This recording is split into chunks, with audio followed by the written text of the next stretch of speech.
basically the drawings, a lot of the drawings which I made sort of all I had in mind when I came was that I had a few ideas, and I kept thinking, I kept going back to the idea of doing this exhibition called Bat Out of Hell.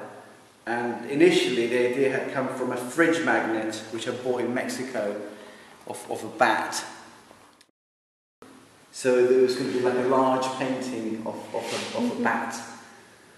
But as the residency progressed, other things came into it and other themes started to develop. So I started to think more in terms of conflicts that we were seeing on television at the time, like Libya and Afghanistan, and I kept thinking about world events really, such as that. But then I was also thinking about the way in which our relationship to these things is through a kind of mediated experience of seeing these images as films, as computer games. Yeah, so these are some of the kind of like preparatory kind of drawings that kind of went into making the painting. But the interesting thing, well, at least interesting for me, is that